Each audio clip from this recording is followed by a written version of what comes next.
Oi, tudo bom? O fim de ano sempre reforça a necessidade de discutirmos um tema importante, a fraternidade. Hoje, o Sobre Política debate os caminhos para a construção de uma sociedade com mais respeito e tolerância. Como os diferentes pontos de vista podem contribuir para políticas mais democráticas, que atendam de forma eficaz e justa todos os segmentos da sociedade. E o papel dos direitos humanos? De que maneira o respeito às liberdades fundamentais, independente de raça, sexo ou gênero, estimulam um ambiente mais fraterno? E qual o papel da Câmara na hora de promover igualdade, solidariedade e outros valores universais? Tem ainda o dicionário legislativo. O Sobre Política está começando.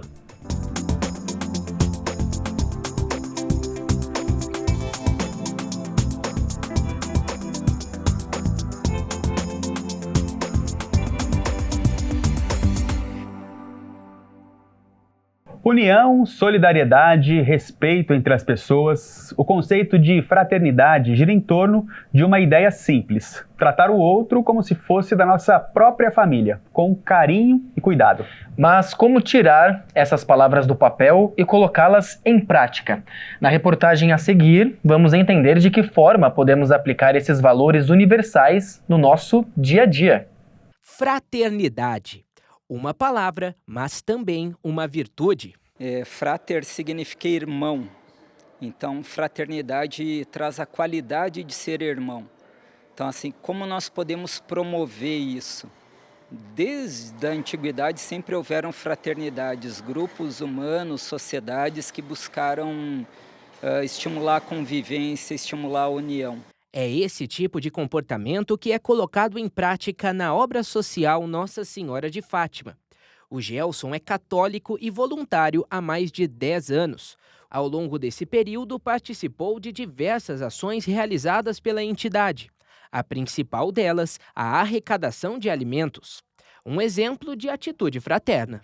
É um braço forte da paróquia, além de outras ações que temos aqui dentro da obra, mas a de alimento é algo assim, extraordinário aqui dentro da nossa diocese, a nível de Brasil mesmo, né? Então, a arrecadação de alimentos que nós conseguimos aqui ajuda muitas pessoas. A religião incentiva os gestos de solidariedade e respeito entre os fiéis. A Igreja Católica, inclusive, realiza todos os anos a campanha da fraternidade. Mas, para além das questões religiosas, esse também é um ato político que aparece logo no primeiro artigo da Declaração Universal dos Direitos Humanos. Todos os homens nascem livres e iguais, em dignidade e direitos. São dotados de razão e de consciência e devem agir uns para com os outros em espírito de fraternidade.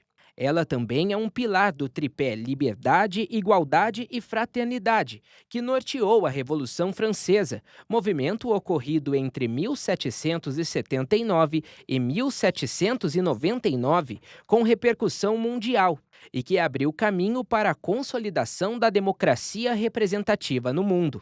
No dia a dia das pessoas e das organizações sociais, a fraternidade pode ser colocada em prática de diferentes maneiras. A fraternidade também é um dos pilares dos ensinamentos desse grupo aqui, os escoteiros. Bom, a fraternidade ela é um princípio básico de todo o movimento escoteiro, toda a metodologia, né? Então a gente trabalha na formação de jovens, de cidadãos e líderes, tendo a fraternidade como base. É aquela relação de irmão para irmão. Todos os escoteiros se reconhecem como irmãos. E um fato interessante é que onde quer que você vá e encontre um outro escoteiro, parece que já se conhecem há anos, né? É justamente a fraternidade que promove essa aproximação. O Pedro tem 12 anos e é escoteiro desde os 6. No grupo, já participou de várias atividades que vão de encontro ao bem comum. Mesmo com pouca idade, ele exerce a cidadania. A gente tem um ciclo familiar na nossa tropa. Então a gente conversa, nossa, eu tô precisando de ajuda, tô precisando de dinheiro para poder comprar uma coisa muito importante. Todo mundo se ajuda, vamos arrecadar, fazem campanhas, então todo mundo se ajuda. Se a gente vê um problema, a gente tenta solucionar. E não é só no âmbito escoteiro, mas é no âmbito mundial. Porque a gente ser escoteiro, a gente quer fazer o mundo melhor na nossa sociedade, no nosso âmbito de convivência. A construção de uma sociedade mais fraterna depende de ações como as do Pedro e do Gelson. Mas, segundo esse cientista social, alguns fatores dificultam o alcance desse ideal. Eu acho que, para além das diferenças, é o medo, a ansiedade, o medo em se abrir, em ser cortês, em ser educado, em trazer luz para dentro de si antes de qualquer ação, antes de qualquer palavra. Essa falta de respeito, infelizmente, nasce da ignorância, do egoísmo, que olha primeiro para si próprio e depois, se é que pensa no outro, né? Seja na igreja, no grupo de escoteiros ou em qualquer outro espaço, é dever de cada cidadão promover a fraternidade e contribuir com a construção de uma sociedade em que o respeito seja a base de todas as relações. Acredito sim que passa pela educação e estímulo em pegar e buscar o diálogo, buscar a conversa, com muito respeito, com muita empatia, buscando escutar o outro, né? Escutar assim, são várias atitudes ativas, né? Ouvir, né? Acalmar nossos pensamentos, acalmar nossas emoções, acalmar nosso corpo e aí tá aberto para dialogar. Eu vejo as outras pessoas sorrindo, né, com as nossas atitudes e eu me sinto muito bem. Porque eu não sou eu sou aquela pessoa que gosta de trabalhar, então eu quero ajudar, eu quero fazer as coisas e poder ver o fruto que isso dá é maravilhoso. Solidariedade, valorização da diversidade, empatia, né, Matheus? Na medida em que a gente pensa um pouco a respeito da fraternidade, a gente também vai lembrando de outros valores importantes nessa conta, né? Com certeza. E a gente vai vendo como aplicar tudo isso no nosso dia a dia, sempre respeitando as individualidades de cada um. Exatamente. A gente ainda vai falar bastante a respeito disso no programa de hoje. Sobre política vai agora para o seu primeiro intervalo.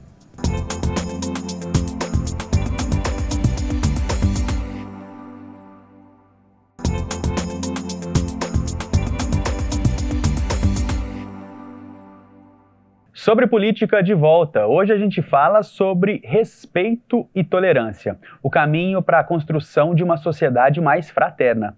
Agora chegou a hora de entender um pouco mais sobre como a promoção e proteção dos direitos humanos são essenciais para a criação de um ambiente de fraternidade. Sobre isso, a gente conversa agora com a doutora Cidinha Borges, que é presidente da Comissão de Direitos Humanos da OAB em São José dos Campos. Doutora, muito obrigado pela sua participação. Eu é quem agradeço pelo convite. Seja sempre bem-vinda à TV Câmara. Para a gente começar esse nosso bate-papo, eu queria trazer um contexto histórico em relação à fraternidade e direitos humanos, que são dois assuntos que estão diretamente ligados, né, Marvin? Sem dúvida. Os direitos humanos surgem na questão da Revolução Francesa, né? E eu queria que a senhora trouxesse como esse conceito evoluiu ao longo do tempo, até chegar ao que a gente conhece hoje, e de que maneira os direitos humanos estão interligados com a fraternidade. Afinal, o que são esses dois conceitos? Bacana pergunta. Olha só, primeiramente, quando eu falo em direitos humanos, eu tenho que rememorar essas questões históricas mesmo. Quem mandava no mundo, no começo do mundo, lá nos primórdios, né, eram os reis que determinavam, vai ser assim, vai ser assim ou vai ser assado. Depois da Revolução Francesa, o que aconteceu? Na Revolução Francesa, a Revolução Francesa foi um marco para a humanidade. E ali eles determinaram uma série de direitos humanos para a Revolução Francesa. E tinha, interessante que você pergunta da fraternidade, o lema da Revolução era liberdade, igualdade e fraternidade. As crianças aprendem isso na escola, espero que ainda aprendam, né? Mas aprendem igualité, liberté e fraternité, né? Que eram esse conjunto. Por quê? Porque pressupunha da liberdade, igualdade e estabelecer a fraternidade entre os humanos. Depois disso, a ONU, em 1948, decretou a Declaração Universal dos Direitos Humanos. São 30 artigos na Declaração Universal dos Direitos Humanos. Todo mundo deve ler, até porque é muito pequenininho. Até quem gosta de TikTok pode ler. Olha só. Muito, muito rápido. E esses 30 artigos, ele pressupõe exatamente isso. A liberdade, a igualdade e a fraternidade entre as pessoas. o que é fraternidade? Fraternidade significa o seguinte, a palavra frater vem do latim, que quer dizer irmão. Lembra o Papa fala frater, tal, de irmãos, né? E significa o seguinte, trata os outros como se eles fossem os seus irmãos. É um grau de afeto e respeito grande pela pessoa. Então, a fraternidade significa isso. Ela ultrapassou o nível dos irmãos. Ah, olha, só entre os irmãos. Não. A igreja, inclusive muitas religiões, dizem todos somos irmãos. E, na prática, o nosso tratamento, o nosso respeito e a tolerância, eu nem gosto do termo tolerância, porque tolerar significa, imagina, eu te tolero, né? Então, eu te tolero. Não, é mais que tolerância até, eu fico no respeito mesmo. Eu respeito você como você é, com as suas coisas boas, individualidades, com a tua maneira de ser, com a sua orientação sexual, com a sua religião, com a sua cor, com tudo. Eu respeito você como se você fosse o meu irmão. E, doutora, aqui no Sobre Política a gente tem também a participação da população, né, tirando dúvidas das pessoas nas ruas a respeito desse assunto. Vamos conferir a primeira delas. Meu nome é Ana Luísa Ribeiro, moro no bairro Flamboyant. Qual o principal benefício de sermos tolerantes com as pessoas? Muito obrigada pela pergunta, muito bacana a pergunta. O benefício é maior do que a gente pensa, né? Se a gente pensar em tolerância no sentido de respeito, nesse que eu falei, é importante para você construir uma sociedade onde haja diálogo entre as pessoas e as questões possam ser resolvidas no diálogo. Veja, no diálogo sem ser um diálogo violento. Sim. Ele pressupõe um crescimento da sociedade, ele pressupõe você, se você for tolerante, vamos falar a palavra que você usou, você está respeitando o pensamento do outro, a maneira do outro ser. E quando eu falo em sociedade, eu não falo aquela coisa que a gente aprendeu lá na escola, o que é a sociedade, e nós estamos aqui embaixo. Não, a sociedade somos nós. É o meu bairro, é a minha família, é a minha escola, é o meu trabalho. Ser tolerante com as ideias diferentes das nossas e os comportamentos até diferentes dos nossos significa amor. Significa que você vê o outro e trata o outro como você gostaria de ser tratada. Tem uma frase que é bem legal, que é a seguinte, olha, vestir o sapato do outro. Então, é isso. Se ponha no lugar daquela pessoa, não por caridade, mas para você ver por que ela pensa isso, como ela pensa. E ouça. A gente gosta muito de falar, mas a gente gosta muito pouco de ouvir. E a gente tem que inverter um pouco essa dinâmica, especialmente a juventude tem que inverter um pouco essa dinâmica de ouvir mais. Ouça as razões das pessoas. Escutativa, né? Sim, também. Escutativa. Isso vai fazer com que todos nós avancemos, não é só uma pessoa. Com certeza. E nesse papo de ouvir mais as pessoas, vamos ouvir então mais uma pergunta do público que está chegando. Perfeito. Eu sou a Emily Marques Fardim, moro no Jardim da Granja. Por que as pessoas criticam os direitos humanos? Emily, você é uma graça, uma garota bonita e tá assim na cara que é uma garota muito inteligente. Parabéns. As pessoas criticam, meu amor, porque elas não conhecem o que são direitos humanos. Elas acham que direitos humanos é coisa para bandidos. Foi assim que foi divulgado os direitos humanos. E esse é um absurdo. Direitos humanos são os direitos que todas as pessoas, todas, vejam, eu disse todas as pessoas têm. Por exemplo, você tem um direito humano fundamental, você tem um direito à vida. Olha, direito à educação, direito a ter escola. O que é direito à educação? Direito a ter escola para te acolher. Direito a você ter saúde, ou seja, você tem que ter um posto de saúde para te atender. São direitos de liberdade. Olha, pensa, direitos humanos. Você tem o direito de perguntar nesse programa maravilhoso, fazer uma pergunta do que as pessoas criticam tanto os direitos humanos. E foi divulgado que direito humano é coisa de bandido, é coisa de gente que não tem o que fazer. Tem um julgamento moral em cima disso também? Muito, julgamento muito moral em cima disso, de que, olha, se você não se você acha que, por exemplo, presidiário tem que ter direitos humanos. Veja, quando a gente fala que presidiário tem direitos humanos, tem. Qual direitos humanos? Ele comete um crime. O que vai acontecer? Primeiro, ele tem direito a ser julgado. Primeira coisa, tem que julgar se ele cometeu ou não aquele crime. Depois, digamos que ele tem uma pena de que ele vai ficar encarcerado, que ele vai pagar 20, 10 anos de prisão.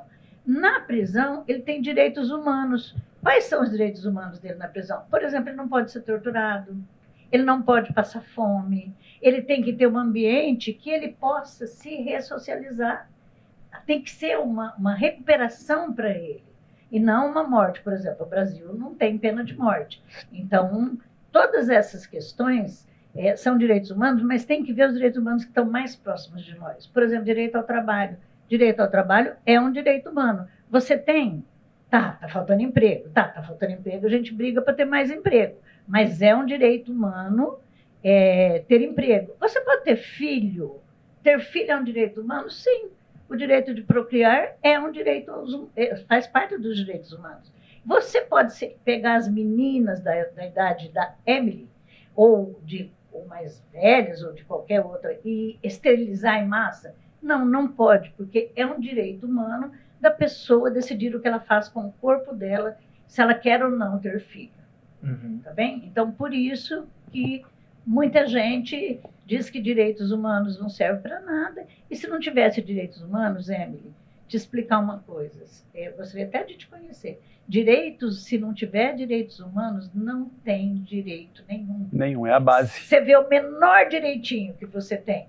Você, o teu vizinho, o preto, o japonês, o homossexual, o trans, o mínimo direito que ele tem é um direito humano. Sem direitos humanos, não há nenhum direito. Perfeito. Doutora, gostaria de agradecer sua presença. Obrigado. E todas as informações que você trouxe para o Sobre Política. Eu que agradeço muito vocês pela entrevista, pelo acolhimento, pela simpatia de vocês. Muito obrigada, TV Câmara.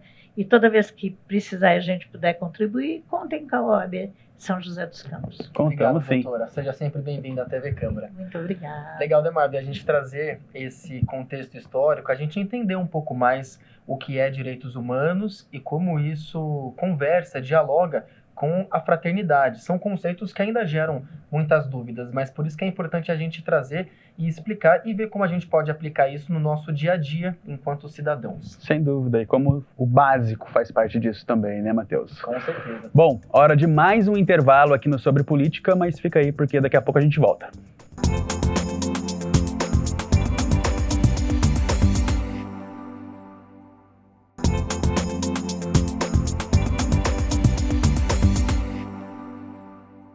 Estamos de volta com Sobre Política e hoje falamos sobre os caminhos para uma sociedade mais fraterna. Antes da gente continuar, Matheus, hora daquele quadro que o pessoal já conhece bem, é o Dicionário Legislativo. A gente explica um pouco mais do trabalho da Câmara através das palavras que são bem comuns por aqui. Hoje você aprende o que é o pinga-fogo.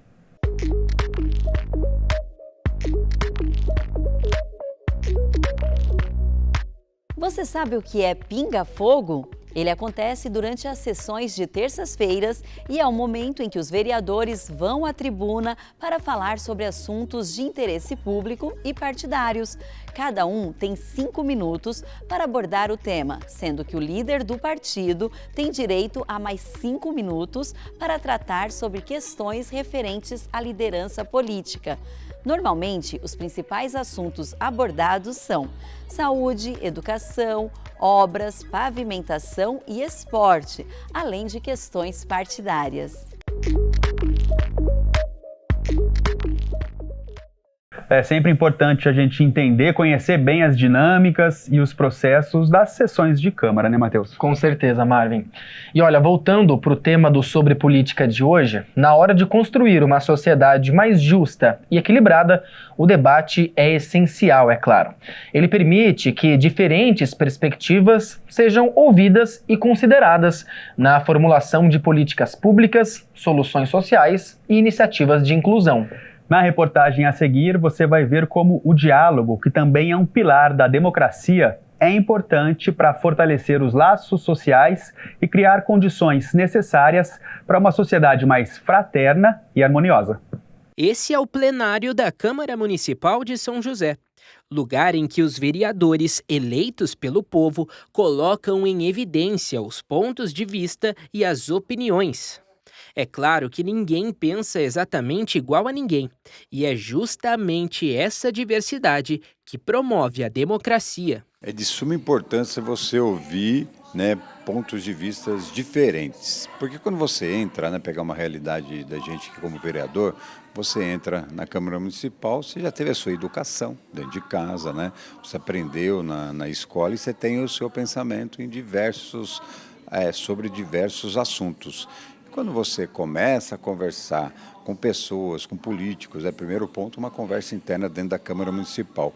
Você ouve pontos diferentes, opiniões diferentes, você tem que somar isso ao que você pensa. O exercício da democracia, ele pressupõe visões distintas, visões ideológicas, princípios e valores que devem ser respeitados, porque todos nós, dentro de um parlamento, representamos parcelas, fatias da sociedade, com opiniões e pensamentos diversos. Tudo isso deve ser respeitado, o exercício também da tolerância, não é verdade? Porque por vezes você vai debater ideias contrárias, você pode ser voto vencido, outras vezes não. Agora, esse exercício democrático é o que a gente, enquanto humanidade, inventamos de melhor forma de reger um governo. A nossa sociedade é formada por pessoas com diferentes entendimentos e vivências. Cada um tem a sua opinião, e é claro que isso reflete na política. Esse cientista político explica que o debate saudável é um dos pilares da sociedade. A gente ouvir quem discorda da gente sem ficar bravo, sem alterar a voz, dentro de uma questão racional que, infelizmente, nós não temos entre pessoas. Mas nos últimos anos, a polarização tem tomado conta do cenário político brasileiro. O resultado disso? As brigas, discussões desrespeitosas e até a perda de amizades. Acho que a forma como a gente vai lidando, tanto com a nossa vida, quanto com as questões políticas especialmente, elas acabam gerando muito atrito. E a gente está em um momento da nossa sociedade, não só no Brasil, mas assim, um momento humano mesmo, em que a gente está com muita dificuldade de dialogar, de conversar e de ouvir o outro. A gente tem uma necessidade muito grande de falar, mas a gente não quer ouvir o outro. Se ninguém quer se ouvir, logo está todo mundo falando e ninguém está realmente conversando, Então, quando a gente fala da polaridade, a gente vai ter que pensar que é como a gente está conseguindo conviver com as pessoas, como a gente está conseguindo realmente pensar em coletivo. Na polaridade, a gente tem aquela ideia de que eu estou certo, meu grupo está certo, todos os outros estão errados e ninguém consegue tirar isso da minha cabeça. Para essa socióloga, a dificuldade em ouvir e aceitar opiniões diferentes pode estar ligada a um medo presente dentro de cada pessoa. É um tipo de medo, que alguns autores, até o Bauman, vai colocar o medo líquido hoje em dia, Ele permeia tudo e ele vai estar muito relacionado a como a gente vive hoje. Você tem o medo do outro estar certo. Então, a gente não necessariamente tem o medo do debate, a gente não necessariamente tem o medo de mudanças, A gente tem o medo do outro estar certo, porque se o outro está certo, igual a eu estar errado. E isso desestabiliza a pessoa, tira toda a sua estrutura. Então, como evitar tudo isso? Como ter um debate saudável? Como não cair na polarização? A resposta não é simples, mas tem alguns direcionamentos: o respeito e a consciência social. Jogando por um exemplo de dia a dia. Se a gente vai numa festa e você demora um tempão para se arrumar, você demora um tempo, você fala assim, não, eu escolhi a roupa ideal, é desse jeito que eu quero ir, é com essa maquiagem, é com esse cabelo, é com essa forma, ou então se é uma festa fantasia especialmente, sei lá. A gente não quer chegar lá e ver outra pessoa vestida exatamente que nem você. Você já fica assustado. Se for uma festa de todo mundo vestido exatamente como você, a gente acha isso ruim. Mas, ao mesmo tempo, a gente quer que todo mundo pense igual a gente. Então, a gente começa a entrar em alguns conflitos, em alguns paradoxos mesmo. Que nós somos, por natureza, indivíduos que vão ter pluralidades. E a base da democracia, ela é a pluralidade. Então, como é que a gente consegue conviver com essa pluralidade? Eu acho que é principalmente a gente pensar qual que é a nossa base. Então, assim, eu quero uma cidade suja? Não. Ninguém aqui nessa discussão quer uma cidade suja. Logo, quais são as ações que nós, que pensamos diferentes, podemos tomar em conjunto para que isso seja resolvido? E sabe aquela frase antiga que política não se discute? Ela não está certa. Muito pelo contrário. O seu pensamento vale muito. Você constrói, né? Você educa seus filhos, você constrói o seu caminho, como você quer seguir, mas sempre você tem que estar aberto a pensamentos diferentes que, com certeza, você constrói algo mais produtivo, algo que vai alcançar mais pessoas. Muitas vezes, até num bate-papo, num bar, num boteco, numa roda de família, por exemplo, que você encontre pais, tios, irmãos que têm opiniões diferentes, não só em assuntos como política, mas até no futebol. Tem gente que torce para o Corinthians, tem torce para o Palmeiras, a gente brinca, debate, mas se respeita. Na política tem que ser a mesma coisa. Muitas vezes a gente debate, vai divergir, tem discussões muitas vezes acaloradas, porque a gente vai defender com afinco aquilo que a gente acredita, mas respeitando a pessoa humana do outro lado. Eu acho que é isso que é o mais importante. Olha, Marvin, respeitar as diferenças é muito importante. É muito mais do que apenas tolerar, como a gente conversou aqui hoje. Vai além de tolerar. É respeitar as individualidades de cada um. Cada um tem um jeito, tem as suas manias, suas crenças. E quando a gente respeita tudo isso, a gente vive numa sociedade mais fraterna. Exatamente. Ver que tudo depende de nós também, né? Iniciativas públicas, mas também da gente no dia a dia. Com certeza, e não só nesse fim de ano, mas o ano todo. Exato. É isso. Bom, gente, termina por aqui o Sobre Política. Se você quiser rever esse ou outros programas, é só nos acompanhar lá pelo YouTube. É no youtube.com/TV Câmara SJC. Esse também é o endereço das nossas redes sociais, @TV Câmara SJC. Tem bastante conteúdo por lá. Nos siga. Bora, Matheus? Bora, segue a gente lá porque tem muito conteúdo bacana. Tchau, tchau.